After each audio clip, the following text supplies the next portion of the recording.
Welcome back to Boomi World 2026 here at the windy city of Chicago. I am joined by my co-host John Furrier. theCUBE is covering all the action on the ground. We just came off the back of a great keynote this morning, and joining us now is a woman who potentially was behind that great keynote, Alison Biggan, the Chief Marketing Officer of Boomi. Welcome, Alison. Thank you, thanks for having me. So what a fascinating time to be a marketeer, right? Yes. Especially from the perspective of product marketing, because in some respects, Alison, it feels as though the narrative is almost moving faster than the product itself.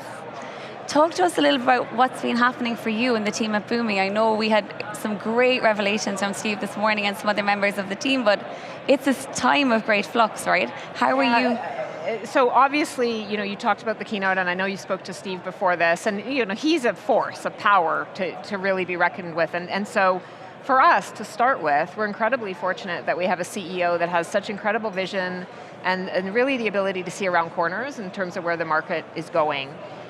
We sat in a room together as a leadership team just a couple of years ago, and Steve basically whiteboarded what has actually happened in the market. And he talked about the imperatives of Boomi being a player in the AI space and the power the agents were going to have. But also he talked about the importance of the role Boomi could play in that sort of evolving AI landscape. And it's so rewarding to really see so much of that come to fruition today, right? And so the things you heard him talk about, the things that we're announcing, they're really informed by what we're seeing happen in the market, what our customers are doing with AI, and the things that we believe are most important for them to be able to get the value and the ROI out of their investments. One thing was very clear this morning is that Boomi is a company that really believes in the value of trust, right? And the market opportunity too, of having a trusted product that has been front and center of so many enterprises for so many decades, especially at a time when it feels as though there's a lot of change on the horizon. Talk to us a little bit about how you approach that from, I guess, a marketing and solution marketing perspective, and really staying true, I guess, to a core message when speed, speed, speed is all we hear. So, look, I think as you look around the room today and the conference here, you see what you see is really a room full of many long-term Boomi customers, but you also see a lot of new Boomi customers. Steve talked a little bit about our customer growth. We've grown our customer numbers by about 50% in 3 years. And so we have this very interesting dynamic where we have sort of all the people who grew up with us and know Boomi for what we do and trust us for what we do.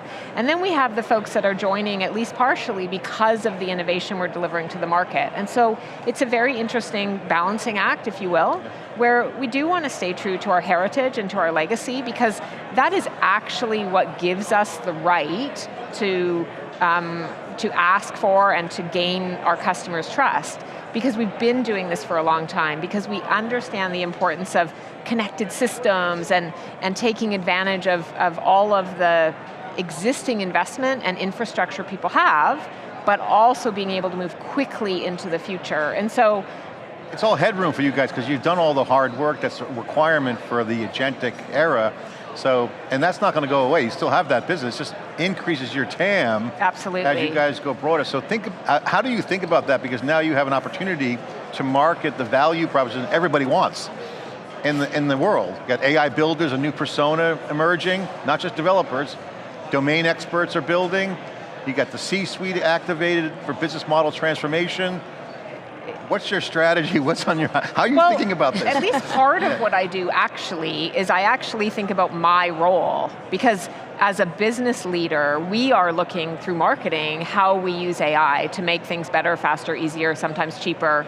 And so, one of the people on stage today talked about sort of knowing your use case, having a good use case. And so if I look at it through the lens as a business user, we think a lot about what are the most compelling business cases, what would deliver value to us, and what role do our people play in this transformation? And I think that's one of the pillars of Boomi's strategy, right? We believe there will always be, and should always be, a human in the loop, right? And so everything that we do is a combination of what does the technology and innovation allow, right? And then what is the governance and the safeguards in place to make sure that the right people are seeing the information, the security maintains. And I do think the AI world is moving so fast, it's easy to sort of get away from that. It's easy to lose sight of the fact that maybe your data isn't ready, maybe the things that need to be foundationally in place. Yeah. So you have heard us, you will hear us, always talk about, do you have the building blocks in place? Do you have the foundation right? Is your data in good shape? Because if you don't have those things, AI continues to be an experiment no matter what.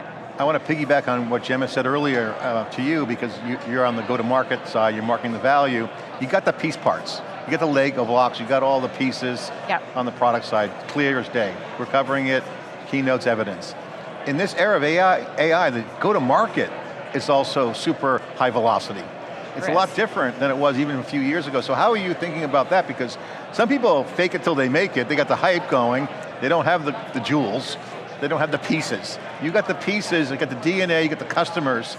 How are you going to ramp up and ride the AI marketing curve? Because it's super fast when you hit that scale. Yeah, and I think we are going through very similar things to many of our customers. So as I was preparing for today and just thinking about the conference, if I think about where we were a year ago, we were very sort of like one-off use case, try this, try that. Now we're much more methodical in our approach to where AI can deliver the best value, usually through an ROI or a speed factor. And so we now have a much more sort of integrated AI strategy that actually goes well beyond marketing and sales, right? But we're looking at how do our existing systems, right, our CRM systems, our marketing tech stack, all those things, how do we plug in AI? And sometimes it's using Claude, sometimes it's using a Boomi agent. How do we plug those things in to really take advantage of the opportunity, but also to deliver to the folks that we're engaging with what they expect? And what they expect is hyper-targeted, hyper-personalized, you know who I am, you know what I'm doing. And so we're using AI to do everything from ICPs and market segmentation to actually using product data to predict not just expansion opportunities, but churn risk. You guys have always been great at letting the customers do the talking. I'm sure as you get more use cases, is that going to be a key part of the strategy, getting them on Absolutely. On the internet? Hey, because people love to see what their peers are doing. Right now, more than ever, I'm seeing a lot more organic FOMO/sharing going on.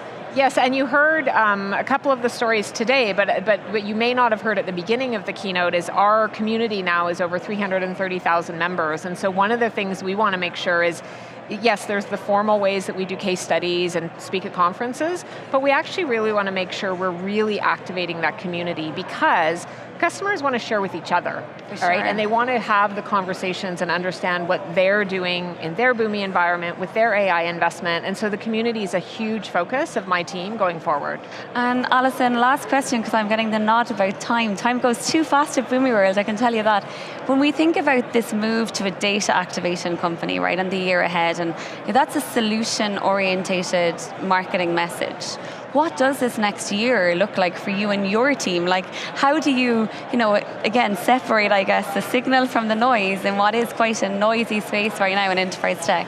Well, as I said at the beginning, you just talked to Steve, so perhaps the one thing we all know for sure is there will be a lot happening, and it's going to be happening very quickly. But if there's one thing that Steve has brought, I think, to Boomi, and I know you'll talk to Ed Makoski if you haven't already, our strategy and our product roadmap and our commitments to our customers are connected. So what we say we're going to do, we are doing, and we're very focused on making sure that we deliver on our promises and deliver in a way that delivers, that provides real outcomes for our customers. And so that's a really big focus of the next year. It's kind of like delivering on the promise, if you will, of data activation.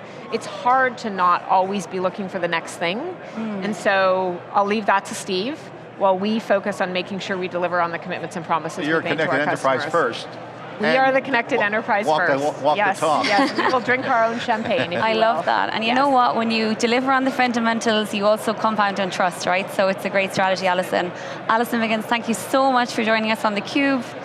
Great few days here at Boomi World. Excited to have more conversations with some of your team. Yeah. Thank you, thanks for having me. Good to see you again, John. Thanks. I'm Gemma Allen, coming to you from Boomi World 2026. We're here in Chicago. I am joined by my co-host, John Furrier, and we have some great conversations coming up this afternoon. We're talking all things next level of agentic enterprise. Stay tuned.